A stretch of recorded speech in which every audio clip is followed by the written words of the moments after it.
when someone has an affinity towards the work, they care about animals or the arts or healthcare, or they have a strong affection to their alma mater, whatever it might be, they see something about themselves that they want to live out, and they will find a way. Generosity will find the way. So they have this future tense about themselves that they want to live out, and it's the better version of themselves.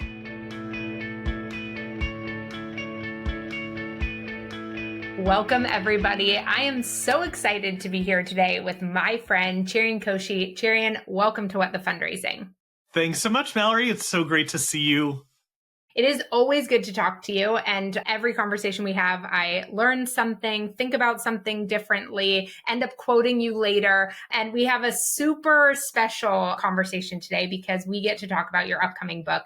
So before we get into all of that, just tell everybody a little bit about you, even though I feel like you need no introduction, but sort of like what brings you to our conversation today, and then just give us a little peek about the book. You are too kind. I appreciate you and your friendship so much. Well, so I have been fundraising for almost 30 years. And so this book came out of a lot of frustration for me. And it was because, and my colleagues will laugh when they hear this, but they will remember me like pacing down the hallway when we got gifts that we didn't know why they came in, or we would have responses that we didn't understand, or we would not have responses to things that we didn't understand. And that drove me down a rabbit hole of like, why do people do what we didn't expect? And trying to figure out what drove donors to make decisions. And it led me down the path of behavioral science and taking a class at Harvard Business School and doing a bunch of research both inside of our sector and outside of our sector. Putting all of these things together, I did workshops and webinars to help people navigate the same things and learning along with people, testing things inside of our organization. And one of the biggest learnings that I found was that it was really hard to find all of this stuff. And my goal with the book is just putting it all in one place. So it's not a book that's my musings and my learnings of working this out as much as it is a literature review. It's almost 270 pages and 40 pages are source citations. So it is really like for those people that are steeped in the work and feel like they're experts, it's the opportunity to have all of the research in one place and to be able to say from 1960 to 2005, here's everything in one place that they have as a ready. Okay, amazing. And maybe before people, while you're sinking into this episode, you should just go wherever books are sold, your favorite book buying place, and order Neurogiving, The Science of Donor Decision Making. You can send me a thank you note later, but you're going to want to by the end, and then you're going to be busy. So I'm just telling you, do it now. Trust me. Okay, so one of the things I want to ask you about kind of right off the bat is we're going to talk about the psychology of donor decision making, but I want to talk about what is maybe misunderstood here. And I'm curious if you think, is it that we misunderstand why donors and how donors make decisions? Or is it that we just don't consider it because we get caught up in how we do things or how we've been taught to fundraise, and we don't necessarily put ourselves back in that seat and really like fully think it through? Or is it that we misunderstand and we believe something that actually isn't true?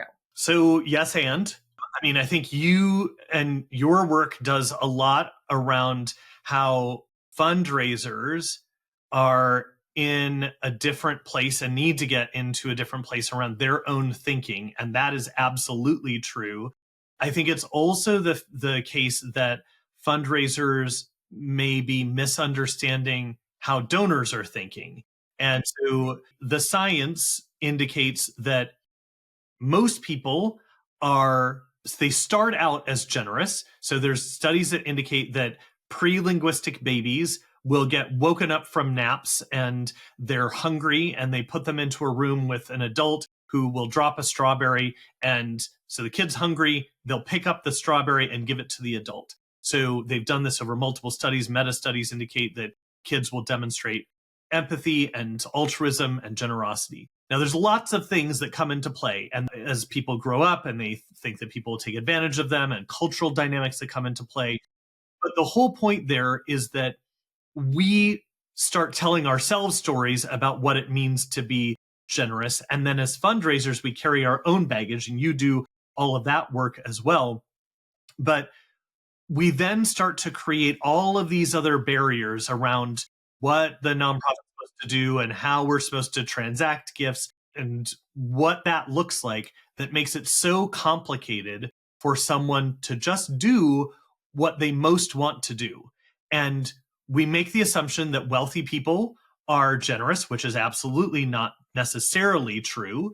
And we go after the wrong people rather than seeing people who have a deep affiliation or affection to the cause and engage them. And what I come back to, and what the science comes back to, is that when someone has an affinity towards the work, they care about animals or the arts or healthcare, or they have a strong affection to their alma mater, whatever it might be, they see something about themselves that they want to live out, and they will find a way. Generosity will find the way. So they have this future tense about themselves that they want to live out, and it's the better version of themselves. So if we can tap into that identity alignment model, then we can actually get out of our own way. We can actually do less work, sort of, and make it possible for them to be generous in the way that they want to be generous. So I think it is truly a yes and. We've been misunderstanding, and we've not necessarily understood the donor's perspective in this work because we've overcomplicated it. And when we see instances now, like where people start a fundraiser of their own, or they're helping people individually, there's all kinds of examples where people are being generous on a day-to-day basis. So there's plenty of examples, everyday generosity that cuts against the current. Okay, so what is, like, when you think about from that vantage point, the fundraiser's role? Because, and I don't know if this is something that you've ever said before, but because of where I sit in the sector, I've always been uncomfortable with conversations that are sort of about how little you actually have to ask for money, only because I think it breeds fundraiser fear, right? That you should just be able to go build relationships and the money is just going to come when it's supposed to come, you know?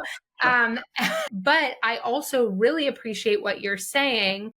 There's this like push-pull here, right? Around how do we facilitate the right environment for money to move, for people to identify inside of them where their deep passion and alignment lives? How do we facilitate that process without being obsessed with the money in a way that like breaks all of these things? So talk to me about that from the sort of like identity and trust perspective on the donor's side. But then also, I know you have a chapter in the book around like the science of storytelling and emotional engagement. And so my guess is there's some connective tissue between those things. So talk to me about that. There's a lot of things to unpack there in what you said. And I want to be clear about one thing. We can't just create relationship and then assume that dollars will come to us. That's very much a faulty assumption. So actually, my daughter helped me out with this example that I'll just show on the screen for those people that are listening. This is a remit card that I got in the mail today. And she colored out like the name of the organization, but it's a remit that doesn't have any indication of how much to give or how much will help. And the reason why this is problematic, and it expands now from like small gifts to very, very large gifts, donors don't necessarily know how much will help or how much generosity will make a difference. And so the fundraiser's role, to answer your question, is to guide the donor on the journey of generosity. It's to help them understand they care about the cause, they want to be generous, but what does that journey look like? So it's to help them see what their generosity could do at different levels, or where they're engagement with the community could do something. And it might not even be a dollar amount, it might be a volunteer activity. So I want to make sure that we're clear on there's essentially, and this comes back to behavioral science in a lot of ways around nudges that people may have heard of around anchoring and priming and those types of, but it's our job to provide a recommendation to the donor once we understand what they are trying to accomplish.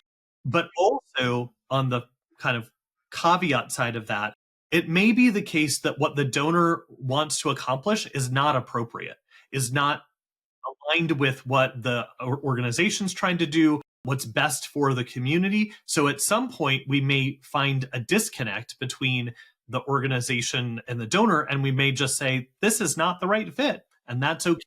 So that may be our recommendation as well.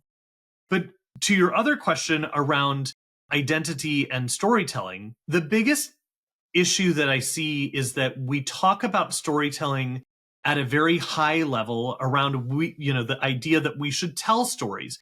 And stories are very important. Don't get me wrong. Stories are the most ancient way of transmission of values, of being able to create memories that transmit between people and across generations. So storytelling is very powerful.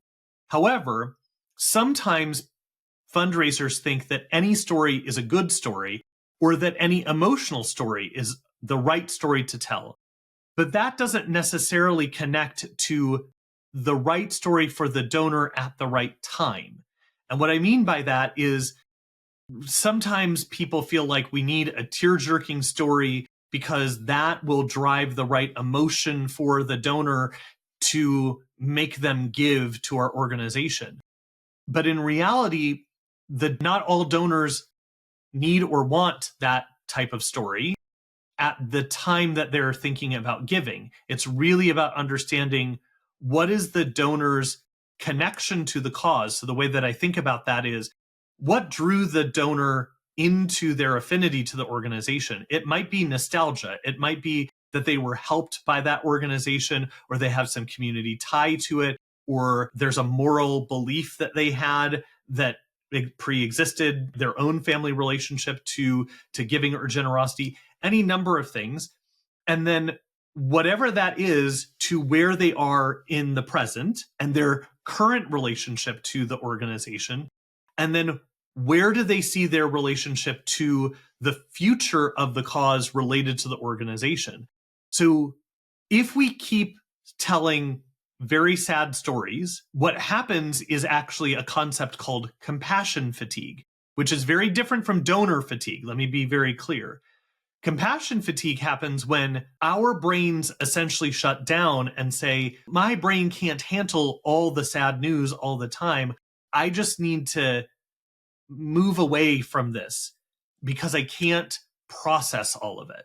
And it's not to say that I don't care. It's just that I need relief from the concern. And we see that a lot of times from fundraisers as a profession, but from care workers, from like medical professionals, where they can't be in that space all the time, and therapists, all those types of professions. So that's a real psychological phenomenon that has to be addressed. Where trust comes into that is where donors need to understand we also sort of oversimplify or try to, I don't want to say hijack, but sort of try to shortcut trust in organizational settings. Everyone knows in personal situations that trust happens by consistency and vulnerability. Those two elements are critical to trust. If you and I only spoke once a year, we wouldn't be as good of friends. But we talk pretty regularly and we know about each other in a reasonable amount of depth. Like I know things that happen in your family. I know like other things that are at a sufficient level of depth that there's a reasonable amount of trust between us. That's at a personal level. For my other friends, if I didn't show up in their lives and we didn't talk about personal things, that on a consistent level and a level of vulnerability, that wouldn't be a trusting relationship. It's not the exact same thing with a donor, but we can't just show up once a year with a donor and be like, hey, I remembered your birthday. That's not a trusting relationship. And where that plays out with organizations sometimes is where we think that a personality can broker that trust for an organization, where the person stands in place of the cause and it's attaching the personality instead of attachment to the organization. Because if they're trusting the person and the person leaves, then they're not really attached to the organization. So there's a number of nuances around trust that we have to really unpack as we think about this entire process. So it goes into a lot of depth around identity and trust and storytelling. That what this all comes down to, Mallory, is sometimes we are unintentionally creating barriers for our community, for our stakeholders, for our donors to engage with our organization, and we don't really know that we're doing that. And if we just step back and we audited what we were doing and we were more intentional about the decisions that we were making, then I think we'd have more opportunities to create longer, more sustainable relationships. Okay. Wow. There's so much in there for people to unpack, and it's just so incredibly valuable to sort of like walk people through that experience. And I think, one of the things I'm wondering about in hearing you kind of like talk about all of these components is, and tell me if I'm wrong, maybe I'm pulling the wrong kind of like insight out of here, but what I'm hearing underneath all of this is like how much opportunity as fundraisers we like really have. And not in, but it's interesting. Like, I feel like sometimes when we think about understanding how somebody else's brain works, like I've had many people over the course of my life tell me, I'm very grateful you're on the good side, because like if you thought about all these things from a way that was designed to manipulate people or get something that you wanted that was actually bad for another person, like knowing all this knowledge could be used for evil. And there is a part of I love what you're talking about, right? Like you and I, we are friend geeks around all of this stuff. Yep. But and something I experience in my work sometimes too is like when we talk about some of this, like what drives action, what drives motivation, like people can get a little uncomfortable sometimes that they're doing something wrong by knowing that and like leveraging that information to inspire giving. And I think we should just like tackle this one because hit me. Yeah. This is in the introduction. There are several times in the book to the point where my editor was like, okay, we get it already. Where I say, this is not a hack. This is not how you use the book. There's a whole section around ethics. And so truly, if the book is not for people who want to try to manipulate donors or who want to find these shortcuts or hacks to get people to do what they don't want to do, because there are little things that you can do to get people to make a short-term decision that will benefit you, but it won't work in the long term. And the reality is that if there are people that are going to try and use any of these tactics in a way that manipulate people, they'll see through that relatively quickly and it will become transparent. And so I sort of explain in the book why that will happen and how that will happen. And so my hope is that folks will certainly use this for good. I also indicate where technology and especially artificial intelligence is going the wrong direction. And I see there are places where we have to be on guard for how this could be misapplied and misused in that case. But the truth is that there is science, there is data around what we ought to be doing in the right way, because this is how all of our brains work. This is how we make decisions. And so it's not about dumbing it down. It's not about moving someone to make a decision that they wouldn't already make. That's why I start with the principle that if people are generous and they're aligned with your cause and they have an identity that they want to see for themselves in the future, then what we are doing is encouraging them to be their best selves, to make a decision that would most benefit them. And to do that in an easier, frictionless way, that's what they most want, is to create a legacy, to help other people. And that's the best version of themselves. So as a fundraiser, that's the most exciting part of our jobs, is to help someone live out that opportunity for themselves. That's what I would love to see people get out of this work and this book and the research that is still coming, right? There's more research out there that's happening in this space. Okay, I love this. What do you think when you were starting to do either the research that sort of inspired you in this whole topic or for the book? Like, I know when I started writing the book, I had an idea of where I wanted to go, but all the research I did around the book, I learned new things like that changed some of my like argument. For you, in either that like early research around this or for the book, what has surprised you the most? Like, what's something where you're like, wow, this would have changed everything if I hadn't understood it 30 years ago. Oh, geez. I mean, I think this would have changed, like having all of this in one place would have changed so many things for me. And it's interesting that like as I go through it, I would have tested more. I would have tried different things. I would have written things differently from the start. I think the biggest thing that I would have done differently though is when people do appeals, when they write things, or even when they talk to donor, well, let me separate those two things. When people write things, they often approach the behavioral science, because people talk about behavioral science in terms of like these nudges, especially ones around urgency. Like you have to create urgency. And our whole world, our whole sector is around urgency for the end of a calendar year or the end of a fiscal year. And what the research indicates is that a lot of times we're talking about urgency from our own perspective, the organization's perspective. We need you to make like a decision by the end of the calendar year. But that's not necessarily the donor's urgency. It's not what matters to them. So like kids need backpacks or whatever isn't what's holding them back from making a decision. There's something else behind that that's holding them back from a decision. It might be something related to trust. It might be something related to the giving vehicle. It might be any number of things that we have to unpack, and we're making assumptions around the timing for like end of year or something like that. So that's one thing. The second thing is actually around the words that we choose to use and how, and we were talking about this last week in person, like we don't necessarily think about the words that we use when we're having conversations with donors in enough seriousness or enough practice that we should. And because of that, we may inadvertently create barriers because we're not as prepared as we should be for the conversations with our donors.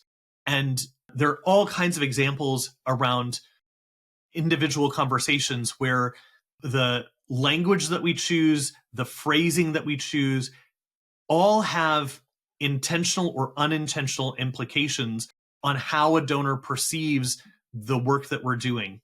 And so I really appreciate the work that you're doing with Practivated, because that gives gives fundraisers the ability to practice those conversations before they're in a real life situation and get that feedback. That's literally something that I wish I had 30 years ago. If I had that 30 years ago, I would have made fewer mistakes, bar none.